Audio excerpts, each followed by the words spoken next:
Hello, good afternoon, everyone. As you're watching this session in Brazil and out of Brazil, it's a great honor to be with you today at this event that is so special and that I'm sure you'll take advantage of a lot.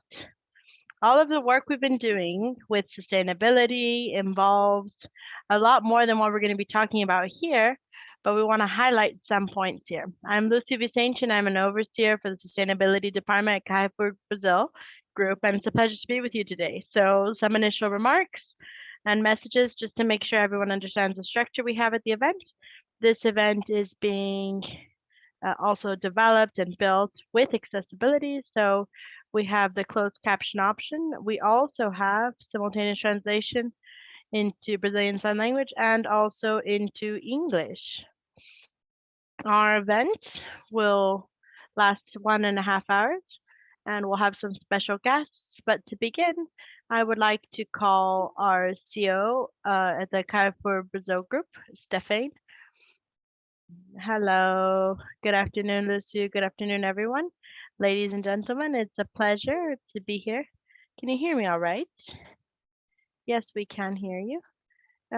Great. So it's a pleasure to be here, meeting with you all today to have the presentation of our annual report for sustainability. So we're one of the biggest private employers with over 150,000 employees gathered together, united to contribute to food that's more accessible and dedicated to the entire population. So our objectives and investments really are based on the convictions that we must operate as a transformational agent in all of Brazil. With the acquisition of Grupo BIG, an important milestone for everyone, we began one more phase in our journey that has already been lasting for 47 years in Brazil. We gather the best in both worlds. We're now a company that's even more diverse with more capacity to innovate and to cause a positive impact in society. And this makes us so happy, and it also, of course, brings major responsibility. Carrefour has 5 major commitments as part of the social transformation we're searching for. The support for the climate agenda, protecting biodiversity, quality of food, and the promotion of diversity and inclusion, and our diligence duty. So as a basis for these strategic pillars, we are reinforming our commitment with our clients through a scope of different initiatives that can reflect in our mission of transforming the lives of people. We support small businesses all the way to end consumers, really contributing to the generation of business opportunities in different regions where we are present. So we provide access to quality food at competitive prices, besides the opportunities for new businesses. All of the strategic plan involving our business units in different formats, really solidifying our commitment in ESG through a specific perspective for governance and social and corporate responsibility. So in regards to the environment, we are in line with the SDGs from the UN, and we have taken an active role to fight the climate emergency that puts at risk the production of food and the sustainability of life and planet in our planet. And some of our global commitments also reinforce the importance of having an ecosystem with cash and carry and really leading some of the necessary changes to be able to face these dilemmas. So when it comes to our social role, we've adopted in our day-to-day activities and our operations the conviction to eliminate any form of discrimination due to race issues, gender, age, sexual orientation, disabilities, social levels, nationalities, religions, or any other aspect of individual behaviors or beliefs. And so in 2022, we have the pleasure to celebrate 10 years ever since our inclusion and diversity platform that operates with three main initiatives: gender, race, people with disabilities, and LGBTQ people as well. And we really promote respect and diversity and equity. Uh, and so, besides all of this, with the work in promoting human rights and also best practices in social responsibility, valuing diversity and inclusion is really an important part of our DNA in the Kaifa Brazil group. It's a strategic matter for the company globally. And we also operate in this ecosystem that offers different solutions to our customers, making it possible for us to be part of the day-to-day lives of Brazilians together to contribute more and more to quality food accessible to everyone. And this would help as well to build a more inclusive, egalitarian society so that we can contribute to a country that is more sustainable and transform the way we live and the way we relate, and of course, the environment where we're part of. All of this is only possible due to the dedication and efforts of our employees and the solidarity and trust-based relationship with our suppliers and partners. It's better standing together, and of course, we're even bigger with you. Thank you so much, Stefan. And you mentioned some important messages here, so we'll once again mention some of these examples you brought in your discourse. And the objective in this event is to put into practice the things we see in documents and really showing some examples of how Grupo Carrefour has impacted the lives of millions of Brazilians around the country. Thank you so much. Stick around with us, of course. Yes, for sure. Thank you very much. Well, now we have a track record that's difficult to share in an event like this. We can't bring in all of our different initiatives, but we did summarize a bit of this to give you an overview and the main objectives we have.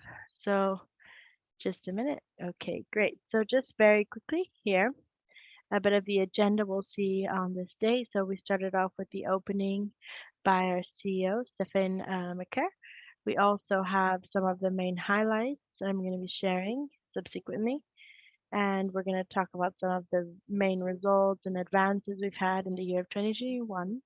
We'll also be discussing a bit of the team that helped to build this report to bring in the technical and methodological evolution of what we presented in the document. And then, of course, afterwards, we'll get into our session with different panels and some of the more than special guests we've invited to this event. Well, now we will quickly move on to the presentation, and I want to show you the next sequence in the slide. We, of course, built a document that brings us this opportunity to discuss these different initiatives. So, of course, when we talk about sustainability, we're talking about transparency in all of our processes. Of course, here, if you would like to use your cell phones, you can also download our report. And today we have, for the past 3 years, actually, we've been disclosing this report in two versions. We have a version that's an official version, and we also get one of the stories or one of the main topics and transform this into a cartoon to be able to generate even more interest among people with a user-friendly access to this content. So the cartoons actually have this year, we've brought this into a bit of our story. Copper Cookie, which is one of our special guests in the second panel. So you could access this, download, and share this because this document was really kindly thought of to be able to disclose our initiatives in Brazil. So when we talk about our main highlights, during the pandemic, we had some important initiatives with um, humanitarian assistance. So ever since the pandemic began in 2020, we've built this process to fight hunger because we knew that the pandemic's impact could generate for the Brazilian population a significant impact in the economy, of course, with the lack of food. So we were engaged in 2021 and we continued this process of this food donation program in 2021. But it's important to mention also that we are already one of the biggest donators of food in the country. Every day in our stores, there are foods that are donated to food banks and food security programs that help to fight hunger in hundreds of thousands of people around Brazil. So when we're talking about humanitarian support, we're also talking about reaching a bigger number of people. And of course, this involves all of the different regions in the country. So we can deliver benefits, physical baskets, or even food vouchers or food credits so that people could really reach this in the best way. And in some cases, actually complementing their diet with the purchase and autonomy to be able to use a card in our stores as well. And this principle that people could also buy and complement their food baskets as well. And for environmental aspects, we had important advances. All of these chapters involve a huge amount of advances. So in this report, you'll see that what I'm presenting here are just some of these topics, but when you mention fighting deforestation, we have built in 2021 the strengthening of our environmental policies, which really made us involve our suppliers even more. Today, we have 100% of animal protein monitored uh, among our direct suppliers. And of course, we also established some even stricter rules on the system for blockages. So if you do not follow the social environmental criteria in the group today are blocked if they do not adjust to this. So these are important adjustments we performed to be able to build this governance process and of course have this productive chain involved in our commitments. Now, when we talk about another issue related to how we can fight deforestation, we have the valorization of biodiversity. Brazil concentrates the biggest number of biodiversity in the planet, which really makes us, as a big retailer, provide an opportunity so that native productions and local productions can gain more space on the tables of Brazilian consumers and, of course, help preserve the biomas and, of course, preserve our forests with the development of the socioeconomic communities in the surrounding regions. So in 2021, we built some partnerships that really help us reach more local producers and farmers and small family-based farming cooperatives, and of course, traditional indigenous communities that for many, many years have been producing in the country with a focus on socioeconomic development and, of course, the environmental protection. So when it comes to the circular economy, we had some important highlights as well, generating even more opportunities for consumers to return their packaging. So in 2021, we had over 51 tons recovered in our units. We had an expansion in the process for the supply of some collection points. We have 196 volunteer collection processes points, sorry, provided to our customers to give back their packages. And of course, this is all built with our partners and industry so that this supply chain for the circular economy can reintegrate these packages in the productive system, and that of course we can eliminate or reduce the needs to consume raw materials. And well, we also have some other governance aspects that went through strengthening initiatives. So more and more we have an integration of some different business areas with the governance areas in the company. And of course, here I want to highlight what we mentioned in the previous slide, valuing biodiversity even more and regenerative farming, which can really help us preserve biomas. We also strengthened our process with different policies we had in the group geared towards sustainability and stakeholders with specific policies for relationship with our main stakeholders and the main interested parties relating to Grupo Carrefour. And based on all of our experience acquired in this process, donations, and the work that the pandemic brought to us in regards to this we also strengthened our policies, and this helped us reach a farther destination with more security as well. And so we also had some significant advances and progress. We're going to have a session to discuss this, of course, but 2021 was a super important year for us to strengthen governance and also this process to fight structural racism when it comes to strengthening the culture of the fighting racism and also the zero tolerance policies, strengthening some hotlines. And we also had some initiatives together with our partners, demonstrating how it's so important for our suppliers and service providers to um, really be committing to this and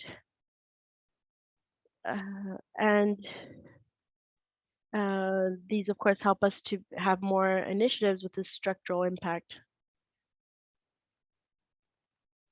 Will give us a lot more strength to fight racism in the Carrefour group. So, so we brought in some important highlights of what we had in 2021. Of course, strengthening our ecosystem of multi-store formats. We had many stores launched in 2021. We had an important expansion of different business formats, such as the self-service stores, the cash and carry stores, convenience stores, wholesale stores, and we are ending the year with 179 POSs. We had an important digital acceleration, establishing and consolidating some important advances. And from an expansion perspective, of course, we talked about the opportunities generated with all of the Grupo Carrefour, the amount of jobs generated in this expansion of the overall business. We also had some important results from the perspective of the reach of our main initiatives. We're present in over 5,000 municipalities. Our numbers, of course, you'll have a lot more details about in the document we're going to be publishing. And of course, as we get into this topic here of this document, our sustainability report, I would like to invite one of our guests that works at the media group, the consulting firm that helped us to model and build this report in 2021. Hello, Lucy. Yes, I'm here. How's it going? Can you hear me all right? Yes, we can hear you. Great. Thank you for being here with us today. And I wanted to pass the floor to you because I think it's very important for people to understand how easy it is, right, to have this integrated sustainability report. Only 2 weeks, right? Crazy. No.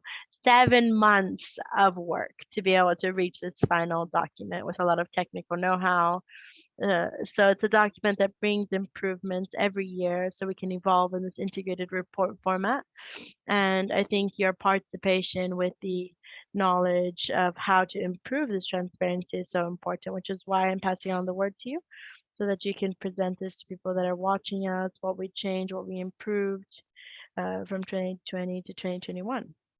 Perfect. Thank you, Lucio. I want to thank you for this opportunity to participate in the process with you guys as well. For us, it was so important to get to know all of the different initiatives you've been working on and also support the fulfillment of this work in these past 6 months, 7 months, sorry. So I'm going to share a quick presentation to talk about this process now. Just a moment, let me share my screen.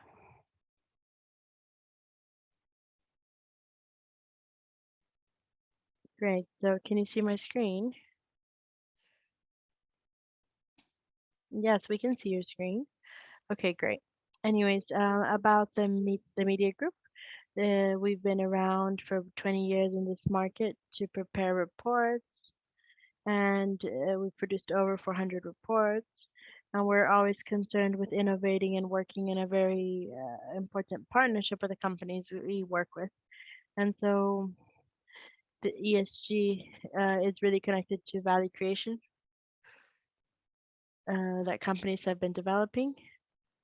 And so as we get into some of the initiatives here, when it comes to some advances, we performed a process, which was like this materiality matrix, which is basically raising the most relevant topics in the organization. And this work was done in line with this strategic materiality manual and guide for the Grupo Carrefour. And it's important to mention that the determination of these material points in line with the global sustainability context and the main market frames, such as SASP and IRC, which brings in a very strategic characteristic that should demonstrate value creation over time. To avoid any gaps, we also assessed some people that uh, operate in the Carrefour sector and also in the e-commerce sector to have this, of course, in line and avoid the symmetries in these topics. So we have this previous survey of these topics that were validated with top management at Carrefour, and then after you have this survey to prioritize this. So we had some online checks, and we also had 14 interviews, in-depth interviews with different target audiences and stakeholders at Carrefour. The results were within these 12 topics that were verified. We had this priority list. So the main topic was health and safety of customers, ethics and governance. In second place, labor and health of the workers, diversity and fighting structural racism, and so on. So we tried to follow this logical sequence because this report is a 12-month period photograph, and that these are the main topics stakeholders want to know about when it comes to the organization's performance. So the report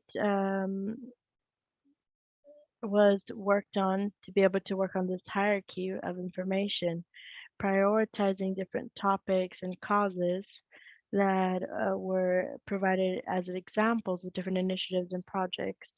So we tried to organize the content, once again, focus on ESG and the materiality of this process so that the content could really effectively consider what the organization has been working on with top management, and these were the interviews that help guide the content to be able to understand the direction the business has been taking. So some of the topics that we went deeper on in the report were compliance, diversity, suppliers, of course, considering local suppliers and small suppliers, the issue with the commercial engagement between teams, which is so important for the development and strategic development of the organization. Some topics regarding customers and communities were also taking place in this report. So here you have some screenshots where you can see this throughout the material and the report. So ethics and governance were the second topic, with the main initiatives in the group regarding this topic. In a country like ours, ethics and governance is something very relevant. So we brought in our main controls in the groups in the past periods. So then innovation, digitalization, and data safety, which is also very relevant for any kind of business. And it, of course, fits into this risk management structure in the group and considers the advances in digital transformation and e-commerce and also data protection. So in the environmental chapter, we brought in all of the different issues mentioned by you and also by Stefan, involving climate change issues and all of the strategic initiatives that the group has been developing here with the strategic initiatives in the group, and deforestation, critical supply chain management, and thinking about this from a holistical perspective in a systemic vision. They're all really interconnected.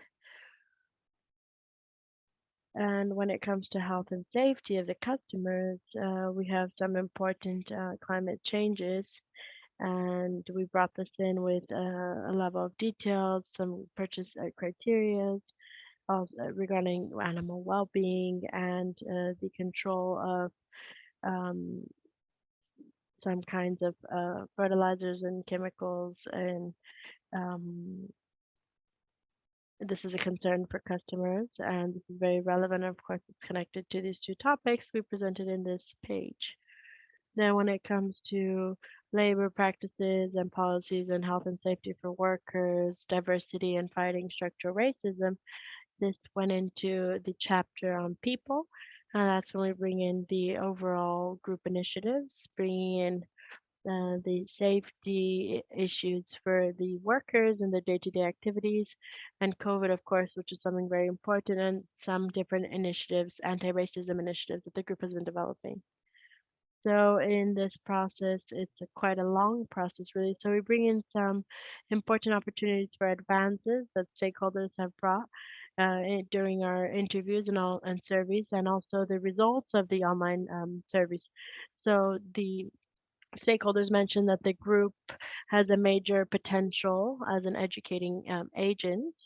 And so it's a real big opportunity for being an important agent in this process and implementing these practices generally. They've also mentioned, considering the size of the group, the opportunity to disclose in a broader manner these different initiatives that are so positive. So this is important to highlight as well.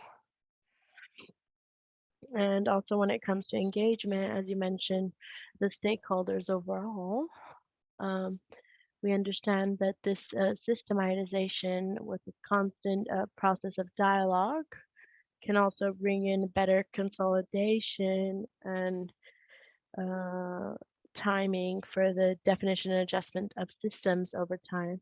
And those interviewed in the financial market and civil society organizations also mentioned issues regarding targets and goals established and to have this disclosure in a very transparent and complete manner. This is not a challenge only for GAFUR, but for all of the organizations, right? Organizing data and providing data that can be comparable over time, which is the challenge that all of the organizations have, generally speaking. So that's it. Thank you guys. It's a great pleasure to participate in this process. Thank you for this invitation, and I hope we were able to bring in a bit of our efforts. Sam, thank you so much for your presence. I also want to thank the team and the media group that helped us in this report in this year in 2021. In 2022, we're disclosing all of the results connected to sustainability issues.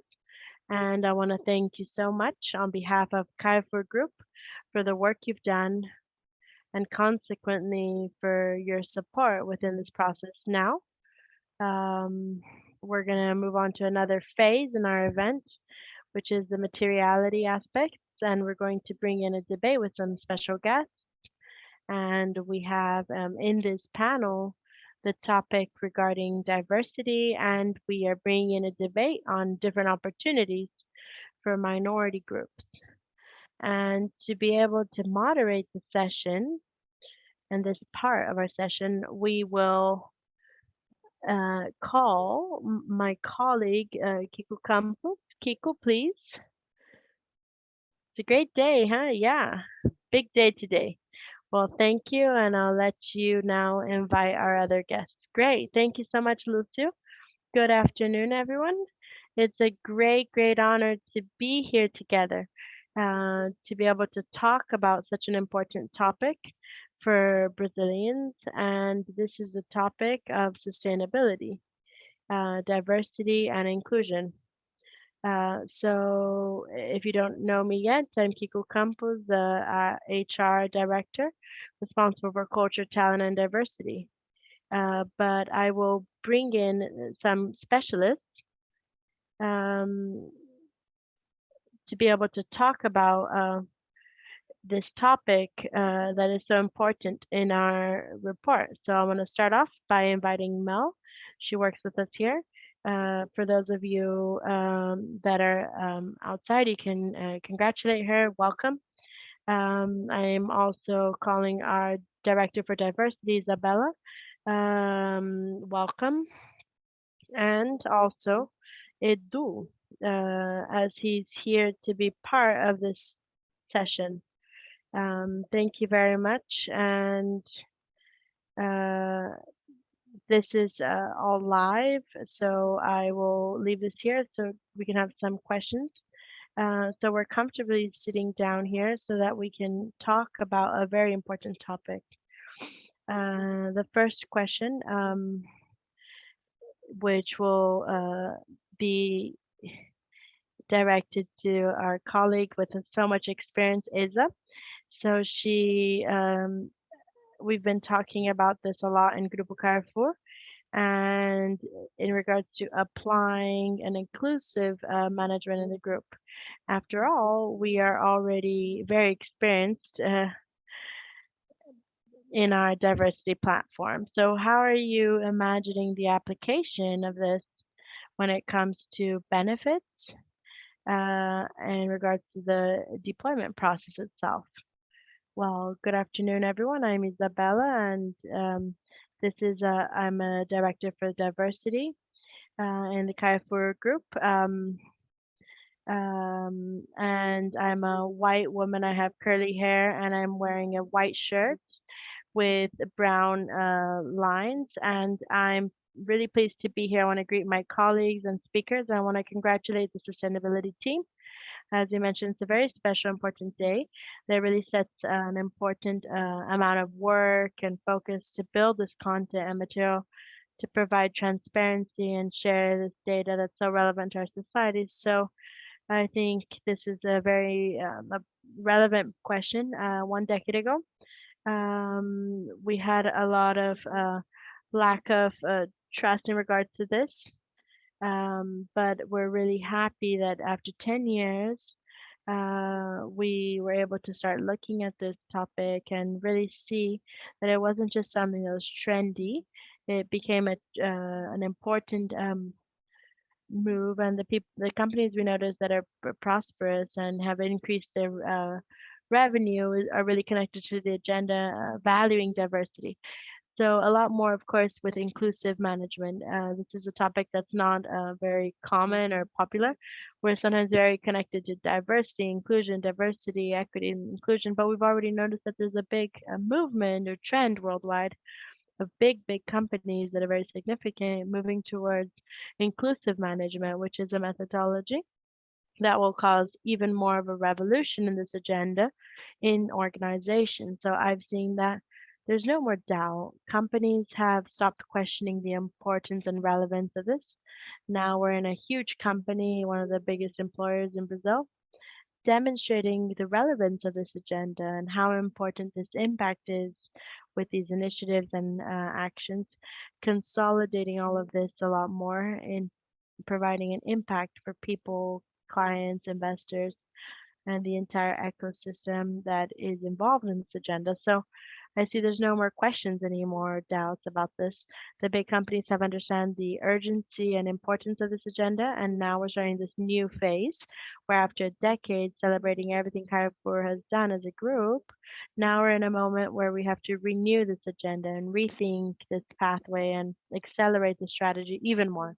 So I'm really happy to be here today, also sharing this important moment with you guys and this opportunity to bring together with this great team. Uh, and so really revolutionizing this agenda. So no doubt on the importance of this agenda.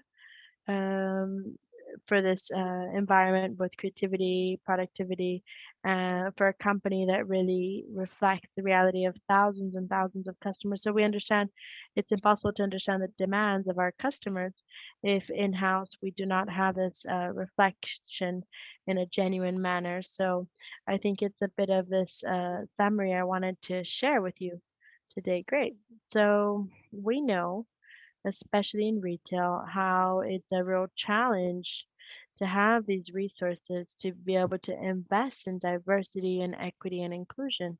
Well, when we think about this from the perspective of the benefits and gains of these investments and connecting this with the first question is how do you understand the benefits versus important investments that should be made for this topic regarding diversity, equity, and inclusion, taking on a whole other level with for the creation of this inclusive culture. So there is no relevant agenda without investment. So no area that's strategic in a company will survive without investment. So that's why it's so important and so relevant for us to have this perspective of really leveraging the agenda because for quite a while and going back to the logic in a decade ago was people thought it was like a social initiative that people would work on this work because oh since someone from a minority group needs to be included then they need to make the movement to be able to generate more awareness among companies as if it was their agenda, right? They're the ones struggling to be included. But nowadays we understand that it's the contrary, that the majority groups need to be moving to be able to guarantee equity, and it's fundamental to have these investments. Nothing will be done without resources from people, human capital, and investments as well in this process. So I think it's fundamental for this agenda to move hand in hand with the business agenda as well. So what I see in the evolution of this agenda is that during such a long time, it was disconnected from the business. So it wasn't really considered to be a sustainable agenda. And a lot of investments that were not really collecting the impacts of this investment. So some of the surveys and research demonstrated how you had a setback in the past year in the investments in diversity and inclusion because they didn't understand the effective impacts in the business. So inclusive management also is considering a methodology to make this process more sustainable and the values invested that can impact the business directly. And of course, the benefits for people, which is a consequence of this good investment. So that's why it's so important to have this agenda close to our strategy, very connected with the C level. C level needs to be involved in this agenda. It's not a different separate area or department that needs to be built. I've been talking to the team about this a lot and how inclusive management is connected to the agendas of everyone managing the organization. So it's not only a commitment responsibility of one department, but are that every person, and especially those people occupying leadership positions, can really be more inclusive. So it's really the capacity that we consider a future skill, but we consider that the future is already here. So we need to accelerate this development so that we can respond sustainably to these investments. Great. Well, you mentioned the future, and my next question is exactly about what we're looking at in this temporary time horizon. So when I look at this, in my understanding, diversity evolved together with society. I believe that today, if we can consider these agendas in a strategic manner, it's really because today it's a strategic agenda in society. But when it's always good to look at the past to create a reference for the next year. So just as we look at this from what we believe will be established as a confirmation for the next years, that makes total sense for this agenda. So I think that we have a lot to reap also still from everything the team's already worked on. A decade of investments in this agenda means that we're still reaping a lot. It's a long-term agenda. And so normally we say that there's no point in just having 1 hour for training of cognitive biases to become a person that is completely unbiased or unprejudiced. So it's a long-term investment. It's a change in culture.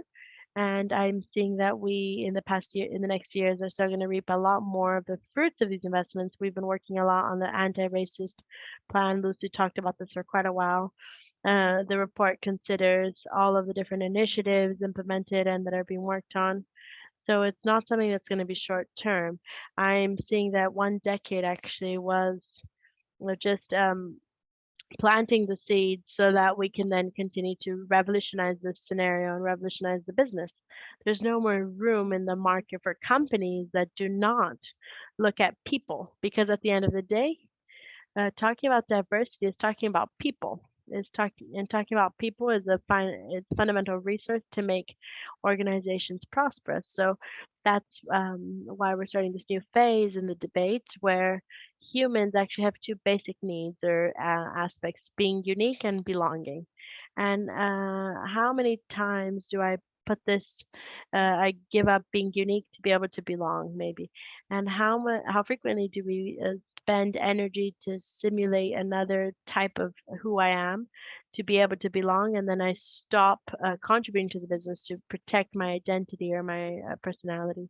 So I see that in the next months and days in the future, we need to have room for this space of engagement, belonging, security. No one wants to leave their home to suffer racism or to suffer homophobia or any kind of prejudice against disabilities. So I think there's no more excuse in the future to say, oh, we didn't know about that.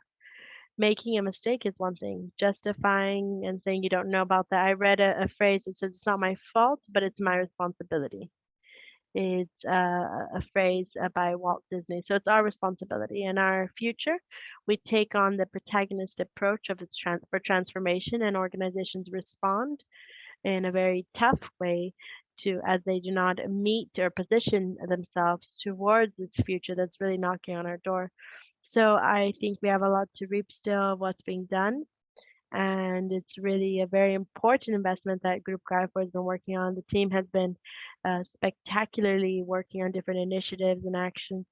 And I think the future is all about connecting this with the impacts in our business and how our stakeholders and how our investors perceive this transformation and how our customers, especially, are favored by these initiatives and in this type of management. Great, Isa, that's so interesting because at the end of the day, the organizations that plan to continue to compete in the market will have to be at the same level of a social broadness that society's in. So it would be incoherent, especially considering the scale that Group Carrefour has and responsibility that the group has as a protagonist or leader in this topic. So, in a country like ours, where it's difficult to say like, oh, what's the Brazilian like? Well, Brazilians fit into so many different personas. So really, it's just about taking advantage in this richness to be able to leverage even more in the way we relate to people in a humane and truthful manner. And I'm sure that all of the businesses that have this in their heart and mind will reap not only the fruits from an economic perspective, but also social fruits, which in a country like ours is so fundamental. Thank you so much, Eza. Now I want to pass on the word to Belle because the next question is very interesting. Belle, you are a reference, really, for me and for many other people, and I would like you to tell me about the following. How is Grupo Carrefour contributing to visibility of a trans person or minority groups? Kiko, thank you for this question. I'm Melissa Casimiro. I'm a lawyer. I work with diversity and inclusion and self-description. I'm Black. I have curly hair. I'm here wearing a black and white dress. I'm always smiling to you, and that's my way of communicating in the world. I think your question's very important because have you ever thought of how you would maybe have a colleague or someone working with you on your team that was trans? Well, we didn't think about this in the past. We would fit this into the little social boxes where we have that classification or categories of people, and trans people were kind of beyond margins in society. The labor market was not a place that was welcoming for these people that I'm part of, right? Of course. But before being a trans person, I'm a professional. I was qualified and I trained and studied for this. I had ambitions, I studied, but this doesn't start, and this is not a rule. What happens quite frequently is that for trans people, they're affected ever since the very a young age of many violences, a lack of care and love, people that are kids that are sent out of their homes, that don't have access or opportunities to have education and school environments, which impacts, of course, the employability and the labor market, which is where we're positioned. So the role that Carrefour takes on with over 160 trans people employed really transforms the lives of over 160 people, because these are the boys and girls that are having dignity and access to opportunities in their lives, that are really proud. Quite frequently, when I had my transition in another company, I really made it a point to walk around with my badge, because that was the dignity saying, look, society, my dignity is being recognized and acknowledged in this name badge. And it's not only about this, it's also about making this normalized for our clients and colleagues, the presence of trans people. So when I'm talking about this to customers, I say, look, that girl or boy that's at a store, just make that normal for our customers to look at this and say, Carrefour hires trans people. And slowly but surely will inspire even more supermarkets, other retailers, and other companies to also hire trans people. And of course, our colleagues, I don't know when you joined the company, but maybe you didn't expect to have a trans person occupying a position in your department, just as other colleagues don't expect to have trans people in their departments or areas. And that's when you have to make and naturalize or normalize this perspective. Okay, it's a trans person, but they're working and they know what they're talking about, right? And in your case, you're a real specialist, because in my understanding, this was a really fortunate surprise, because, first of all, I think a lot of the success of the way we operate with this intention, this conscious intention of creating this inclusive culture, is really represented by your professional approach, highly skilled of handling with these topics, and all the topics you present are super complex. So it's we could maybe not have something thought of consciously, but definitely I'll never stop having this opportunity of this kind of partnership. But then how can, well, now besides you experiencing this, you also help us to influence the organization as a whole. So how can we operate so that we can go beyond including people in minority groups? We know that it's a lot more than that. Well, no doubt. I think Carrefour's been doing this very well with the diversity pillars. So one of these pillars is the really promoting a safe environment, the culture of respect. When we have a safe environment, it doesn't matter how many intersectionalities of this minority group that this person comes from, because this person will find in different segments, because of course we're talking about the offices, stores, and different fuel stations or pharmacies or any other place where people can feel that they belong and that they're cared for and welcomed, and they can be who they are in the world. So this is such an important gain, because when we're authentic in our area or role, we gain a lot more productivity. I don't need to hide within a closet, regardless of the way or how this closet's structured. I don't have to think about a lie. I don't have to hide myself from what I really am.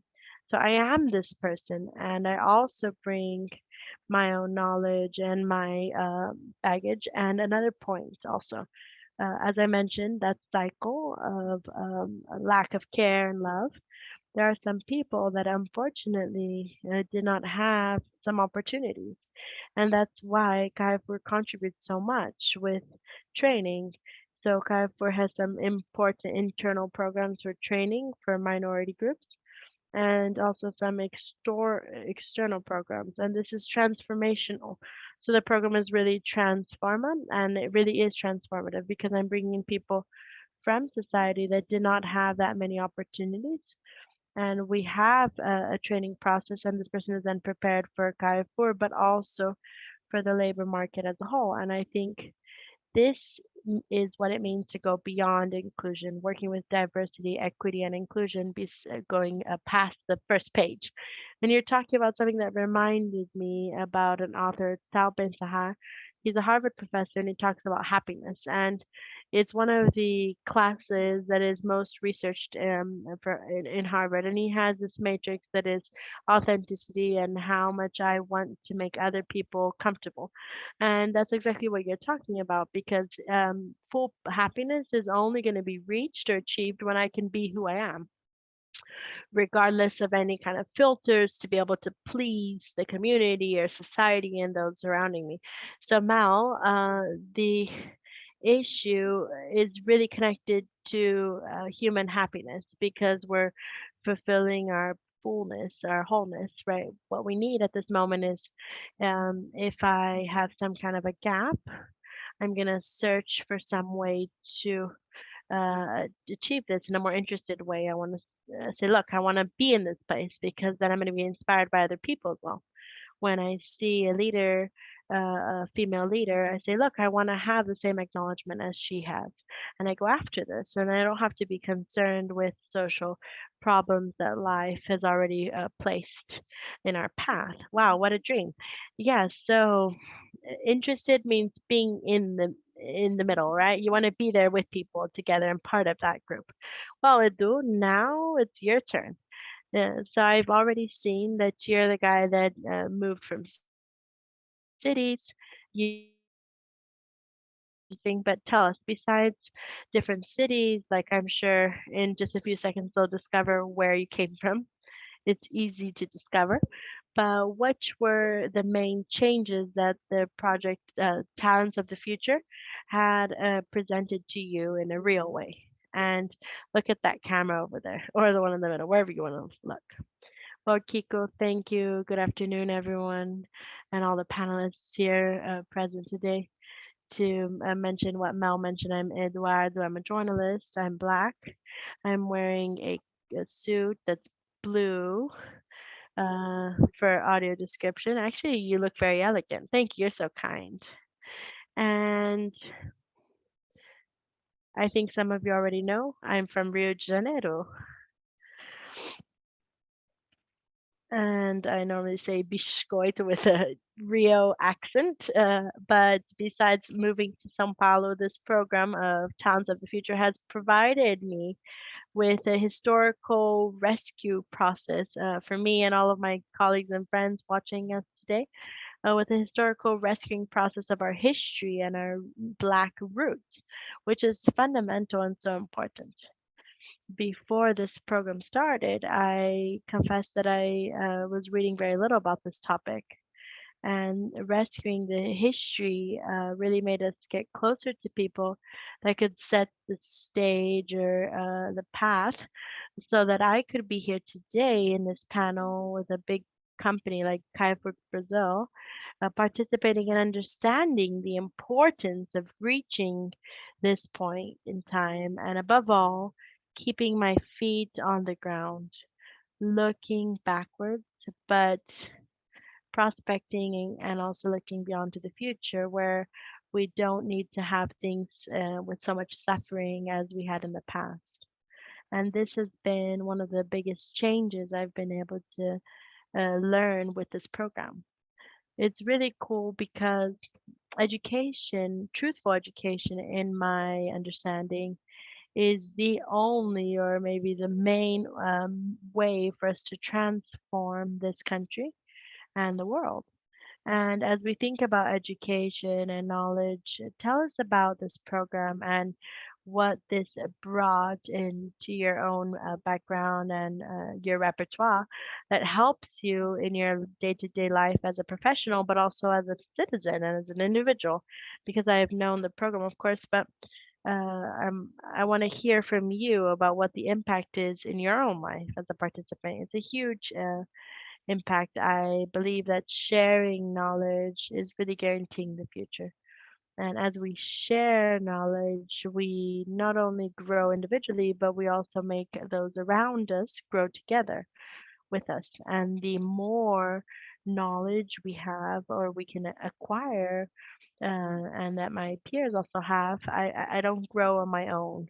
We advance together, we learn together, and we make mistakes together as well. But one is helping each other in this ongoing or continuous progress. And so this program has helped me to develop new professional skills that before I didn't even know I was capable of really acquiring and developing.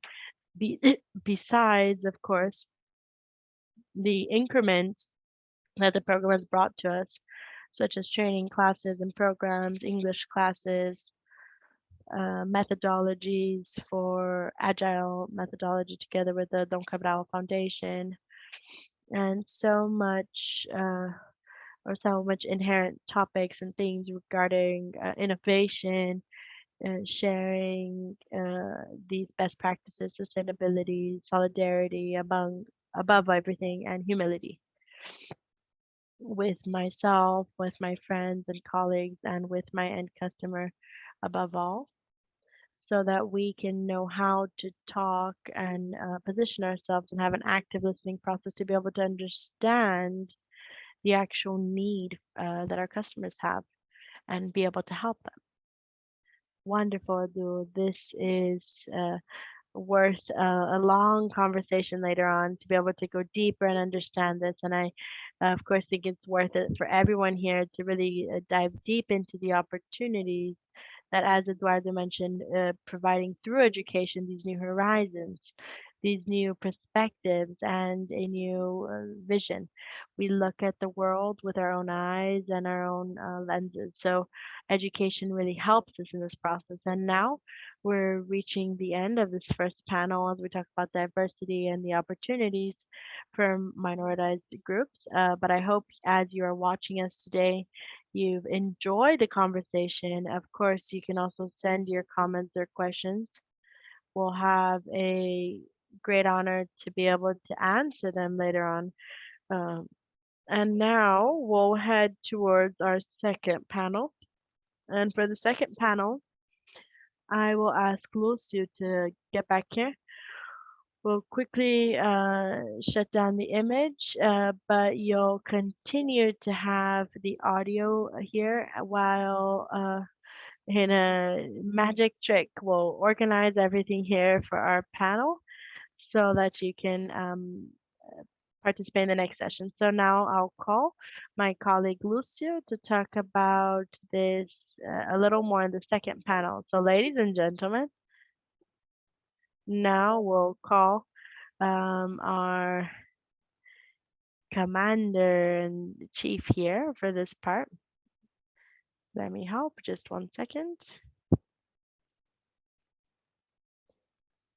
So welcome, Lucio, as you join us back. Kiko, it's a great honor. Thank you for the care in which you handled the first panel.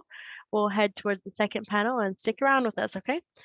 Please. So I don't know about you guys, but I get very emotional when we talk about this topic that we just had here with Kiko in our last session. I think we'll have the same kind of dynamic in the second panel. Over here, we would like to, as a second panel, sorry, I don't have the control to move along, but we're going to be talking about, you can switch slides if that's okay. Thank you so much. And so in panel 2, now we'll have a discussion on incentives for opportunities for social economic development. Because besides what we do in-house, what are we doing outside, right? What are the opportunities we're building for our partners in the business and for the overall society? So we're bringing here a line of guests to provide some examples of some of our initiatives related to entrepreneurism and our support for different groups. I want to call some special guests for this session. We'll have someone online with us. I want to call Tatiana Jargi. So she's from our planning area in Grupo Carrefour, please.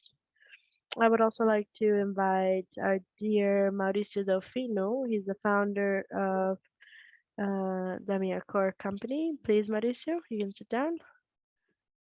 And of course, I want to know if Jusada is hearing us as well online.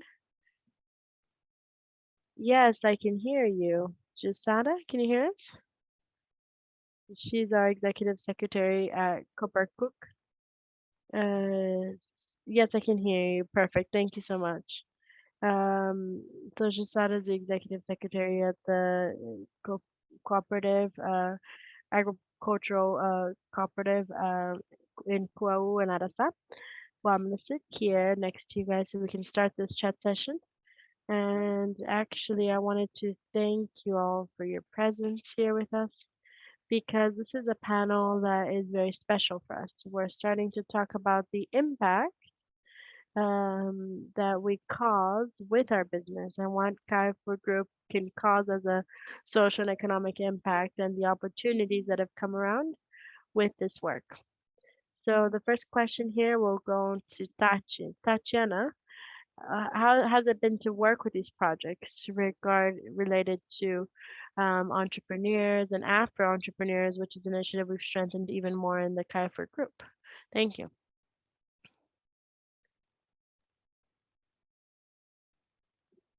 First of all, good afternoon. I'm really, really happy to be here today representing the team in this project. I'm going to tell you a bit of this story. We've set up this team that's a multidisciplinary team, and the idea with this team is to make these small Afro entrepreneurs have opportunities in retail through mentorships and training sessions as well. And we have this as we have this journey with supply that suppliers have within the Carrefour Group. So currently this team includes Maida for food security and quality, representing this area for us as well. Ricardo also for logistics, Celesti representing financial area with the registering process for suppliers, and Priscilla, our legal and tax representative, and me as the commercial area. And so, first of all, we want to understand the main pains of these suppliers and why they were not able to be in the big retailers. And so, initially, we had Afro Business, which is a consulting firm that helped us a lot to understand and structure this project. And then, of course, they brought some matters that were so important about why these small entrepreneurs were not in the big retailers. And that's when we started working on this and understanding how we could help them.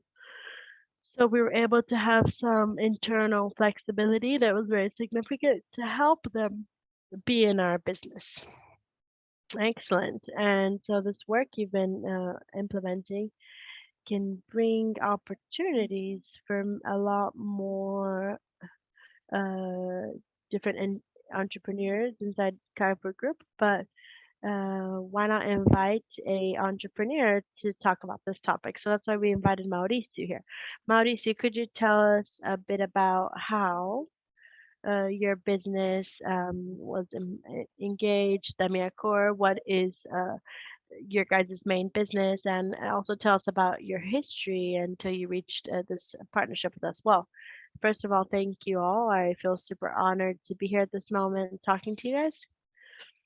Dami Accord is a company, just looked at obvious things. We looked at the market and we saw that people are different.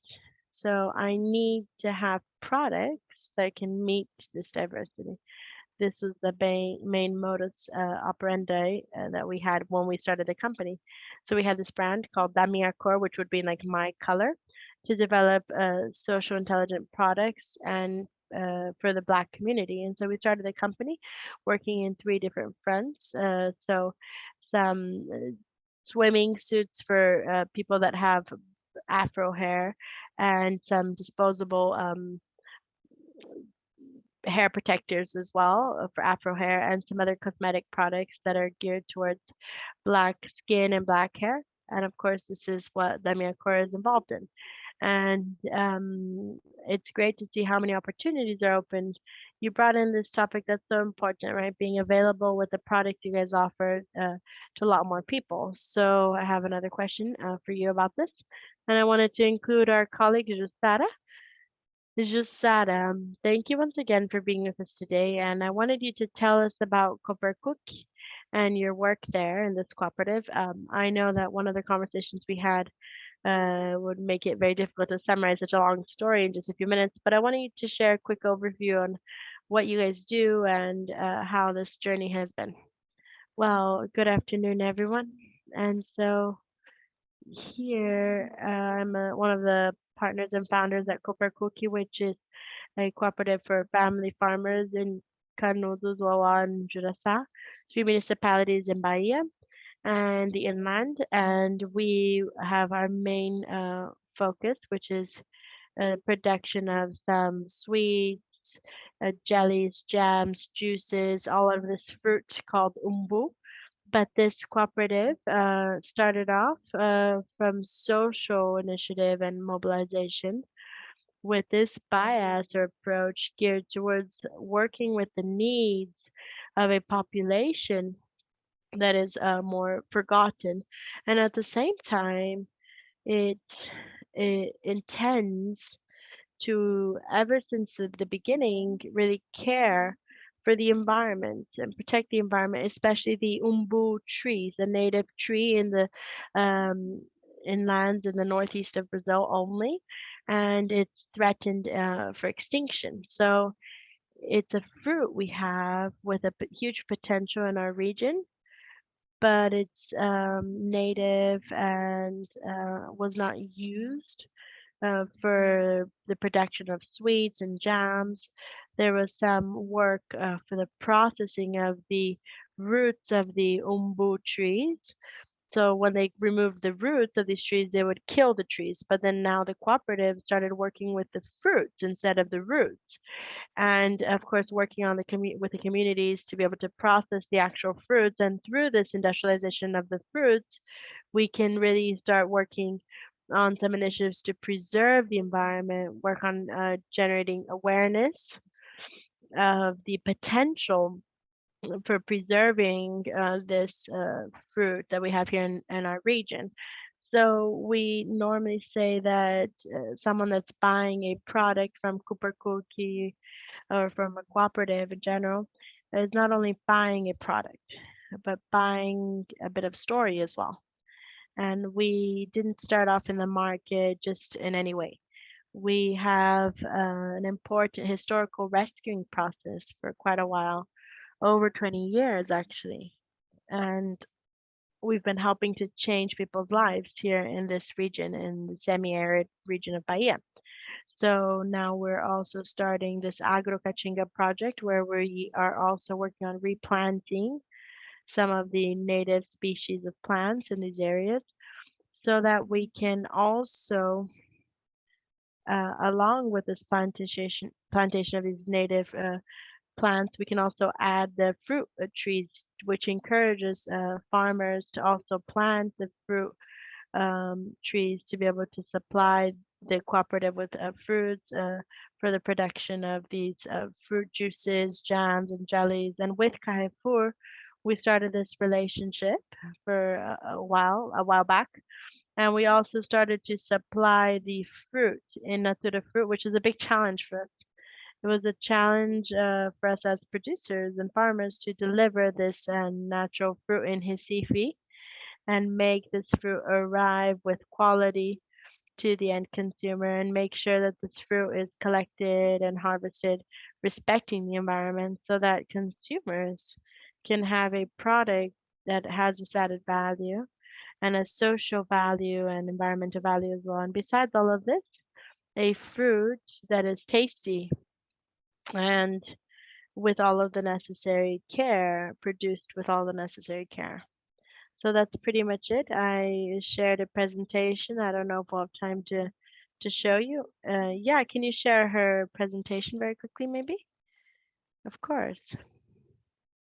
So here you can see an image of Donna Perpetua from our community in Serra da Besta. She represents the work done by the cooperative, and she's one of our partners. You can move slides. Great. And Cooper Cookie is consolidated in the market for 18 years with 283 cooperative members. And you have a bit of the location in the map on the right side of the slide, where you can see Cooper Cookie. We're located in all of the semi-arid region of Bahia in the inland. And we work not only with the cooperative members, but also families that are family-based farmers. So we have some work to provide some technical assistance to these families as well. Over 1,000 families that are serviced. And our role here as a cooperative, our main field of performance is intermediating the commercialization of these products from family farming, because as producers or farmers, we're not prepared sometimes to be able to sell our products. So the cooperative in this kind of format facilitates this process and this work for the trading and commercialization of these products and fruits, promoting the valorization and preservation of the Caatinga biome, supporting and providing technical assistance to the farmers and producers. The cooperative has a team that's trained and prepared to guarantee unique technical assistance and support to these producers, because its production is very diversified, so it requires a bit of technical assistance. That's really unique to be able to service family-based farmers. So family-based farmers don't produce only umbu or maracuja. They have many different produces that and other activities that they have. So it's a systemic organization, and you have cheese production and other products as well. So one person has chickens and takes care of chickens. So it's a systemic organization, really. You have different families working with different products and having technical assistance and support that can embrace all of these other activities of these small family farmers has been a big challenge for Cooper Cookie. And we have always tried to find and generate new business opportunities with different initiatives. And our main role at Cooper Cookie is really promoting female empowerment within the cooperative. And today we have 70% women working in the cooperative. In the leadership of the cooperative, we have 2 women as well as directors, and our chairman as well. In the past 6 years, the chairman was a woman, actually, and now we have a man as a chairman, but with 2 women working together with him. And here you can see where we are operating in Curaçao, Wawa, and Canudos, these 3 municipalities, to acquire the raw materials we acquire from these 3 municipalities, as well as the production with the organic certification as well.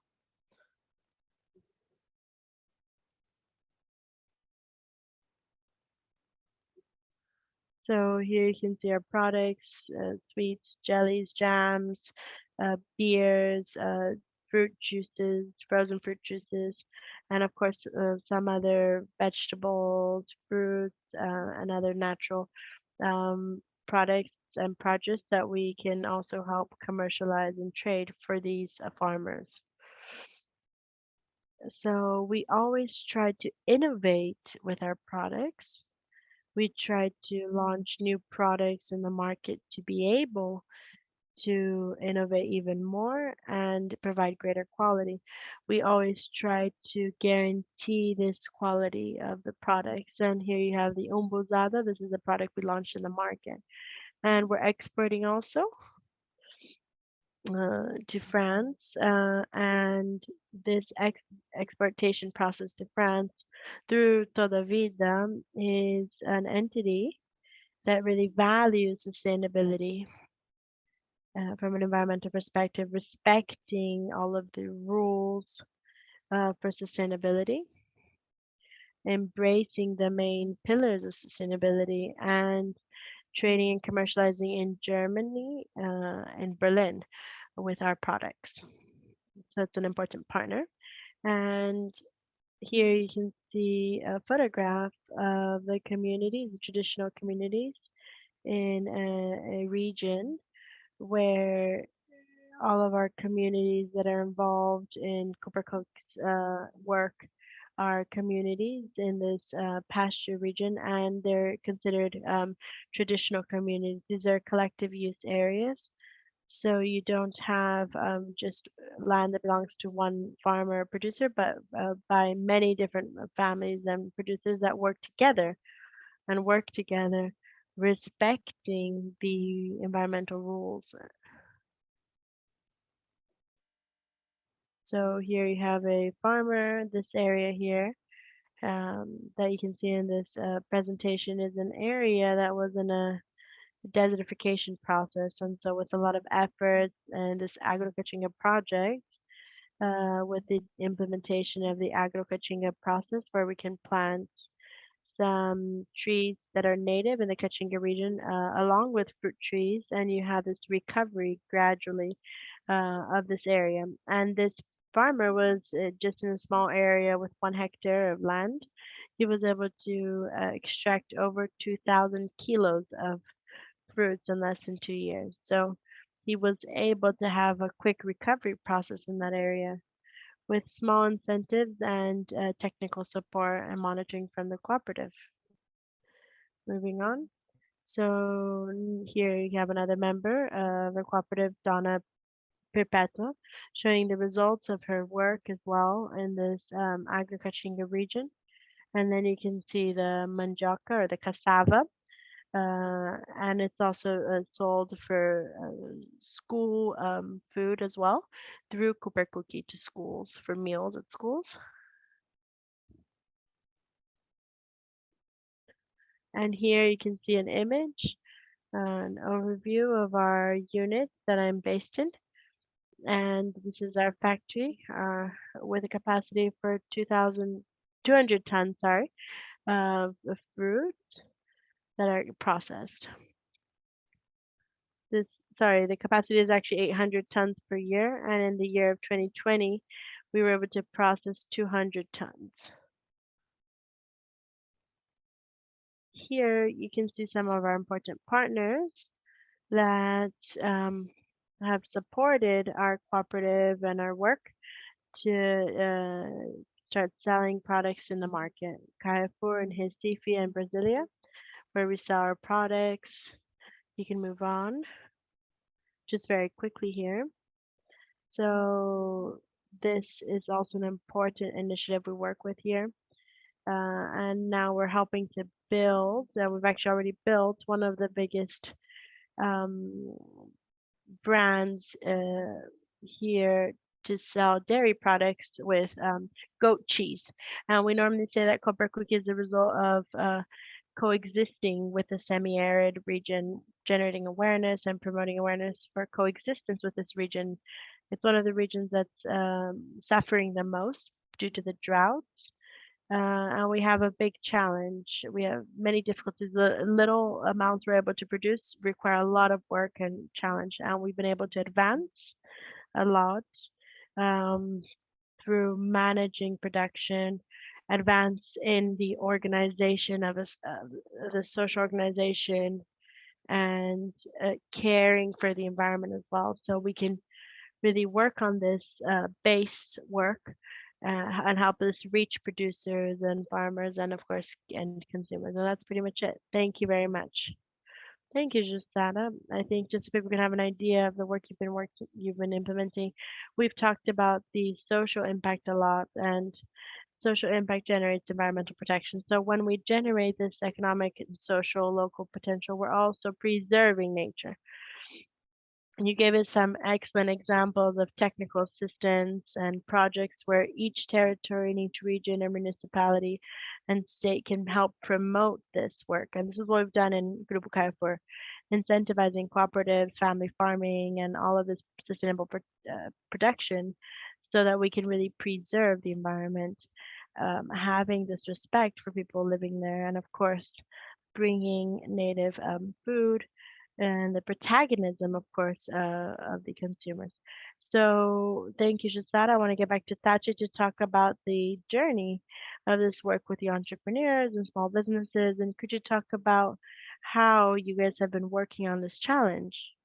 Well, we've this is a very good question because we always tell suppliers that let's start small and then get big.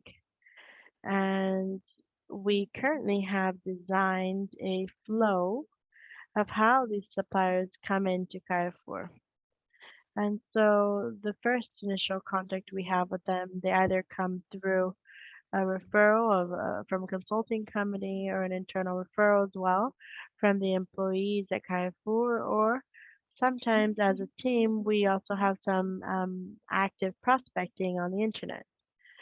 So the first meeting we schedule, we call a acknowledgement meeting, or when we're going to be recognizing each other. So in this meeting, each of our reps in the team asks the supplier some questions, not to assess them, but to classify them and understand what moment they're in.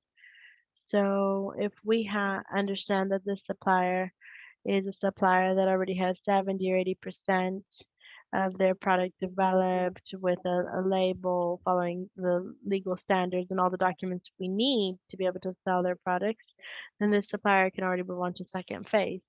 If the supplier still doesn't have all of this, then they continue to stick around with us in our team, and the team provides some training, the mentorships until they can really issue these certificates or documents and licenses, and so we can also prepare the product that can adhere better to retail.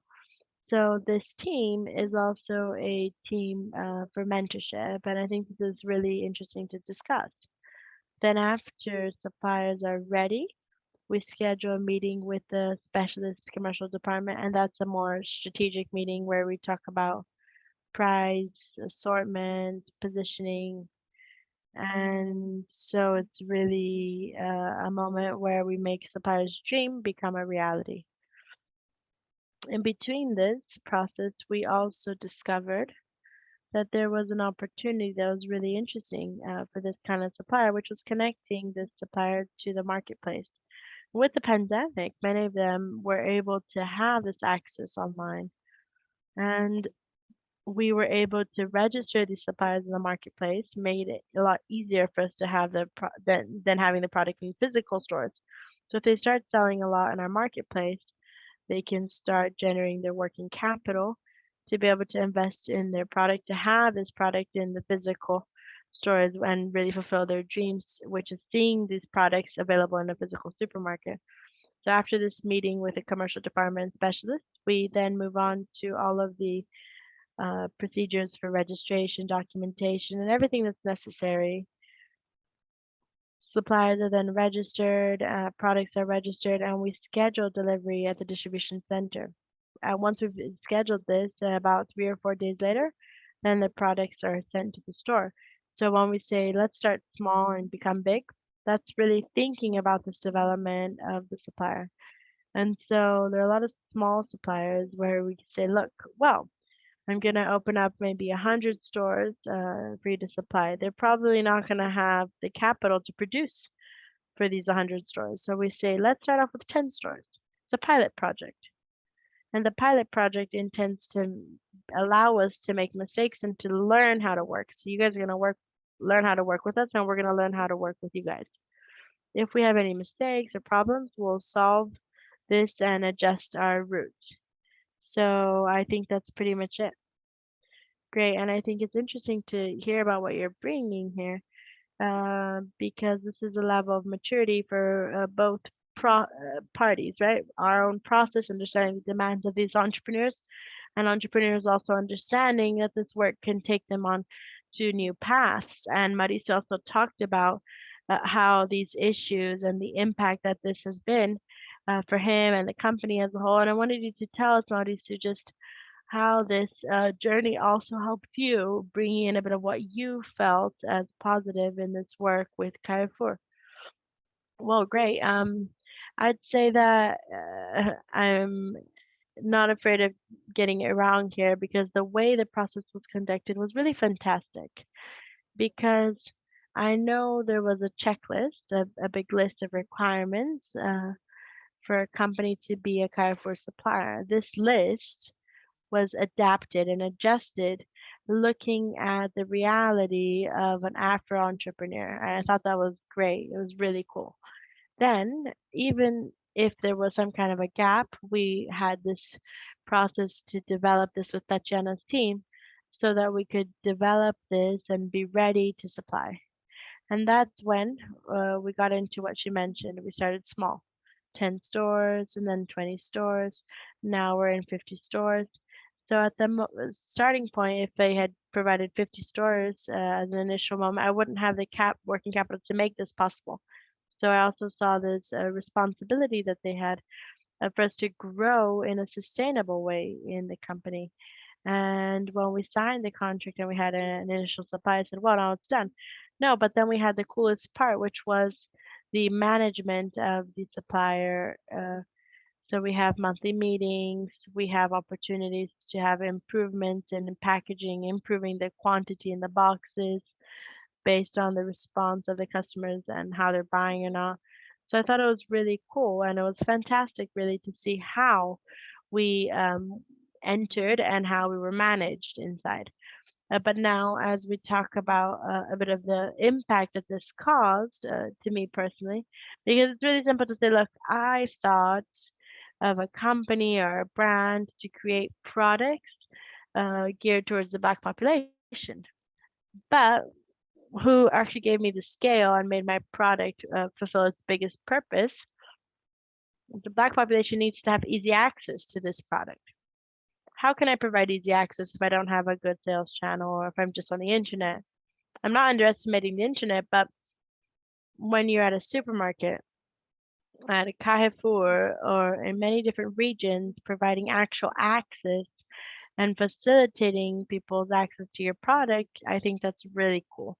It's really interesting. And there's one thing that I really like talking about that sometimes people are not aware of because this relationship is like a legal entity, Carrefour, with a legal entity of Damiacor, which is my company that I've founded. But what's interesting here is when I signed this contract with Carrefour, from this moment on, you can see the opportunity was given to me because we know the opportunity for Black people in Brazil, in the corporate world, or in the entrepreneur world are sometimes more restricted or more difficult.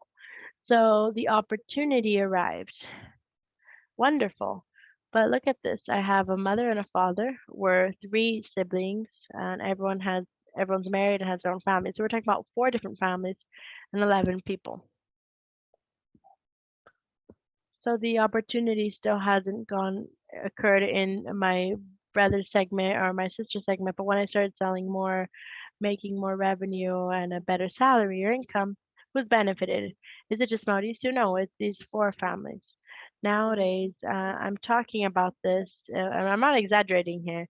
Carrefour, through this project for Afro entrepreneurs, helps put food on the table for 4 families, 11 people, and that's very important because sometimes people have no idea of the actual positive impact that one initiative can cause. I feel really comfortable when I'm talking about this here with you guys because I remember in the 90s when they had that law for people with disabilities. It wasn't just about, oh, now you have a law, you have to fulfill this quota for people with disabilities. It wasn't only about hiring these people. We had to adjust the environment. You have to create a ramp for the guides to go in. Of course, me put into, of course, the correct proportions. As an Afro entrepreneur, I feel super comfortable to see that there was an environment that was adapted to receive me. And I think that's really cool. And so I've been growing here in a very sustainable manner with Tatiana's team, and that's it. Yeah, and you have no idea how this is so significant and valuable for us because quite frequently we think about this economic scalability, but the social scalability you're bringing in with the impact you're generating in this ecosystem that's transformed and opportunities you generate, of course, through a business. Well, we've already gone past time here, but do you want to add on to this? Just one quick point here that I thought was very important in Mauricio's comment, which is he had this journey with us. So it's so important. So the first 10 stores, he spent 3 months with us on. Every month we would call and we had a meeting. Look, Mauricio, this is the situation. We're selling, your sales are not doing very well. We have to improve this. What can we do to improve this? And so after these 3 months, we understood he was a mature supplier that we could open up more stores to. We opened up 12 more stores, and in 3 more months, we opened up another 55 stores.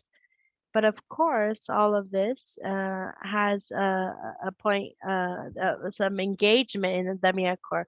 Mauricio joined the project and he really believed in the project. He's one of the first suppliers in the project. So Mauricio, I want to thank you so much for your contribution as well. It's really, I become very emotional because I really like talking about this. It's a very dear topic for me. And yeah, that's it. Great. Thank you, Tachi. We get very emotional and engaged with these topics. And I wanted to I wanted to ask the technical team to call on Stefan, our CEO, to be able to end this. Maybe we can share the screen with him. Hi, Stefan, can you hear us?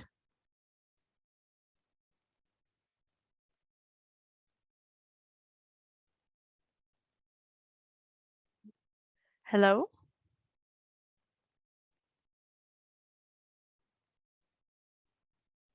Is Stefan with us?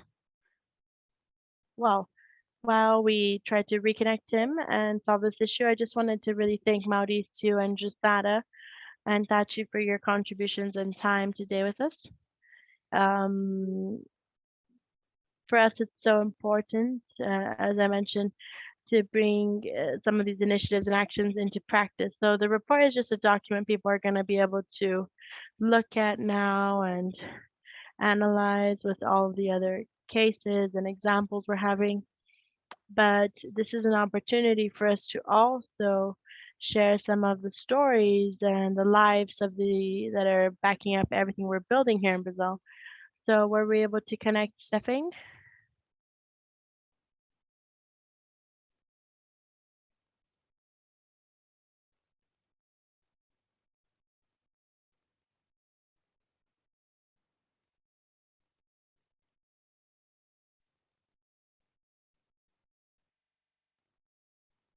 All right.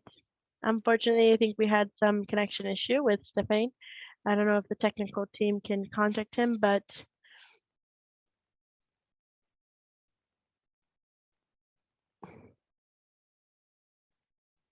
no. Okay, let me know. All right. Well, I just want to thank you all on behalf of Kai for Brazil for your presence. It was an honor to be here. Did he join? Yes, he appeared now. Hi there. Hello. Can you hear me all right? Yes, now we can hear. Stefan, can you hear us? It was saying that, well, I just wanted to say I'm really happy to see these interventions and these panels and sessions together. I'm really proud to see all these initiatives that we're bringing in the entire CAIFOR group, such as many different connections involving the entire Brazilian society, among our suppliers, partners, and people that work in favor of diversity and inclusion. We still have a long path ahead, but we can say that we can really see all of the work and efforts we've had in the past years, especially in the year of 2021, but now with this new size of Carrefour Brazil Group with over 157,000 employees, we have to do a lot more now. And of course, we have been counting on so much good energy in this new Carrefour Brazil group with support of our partners as well on this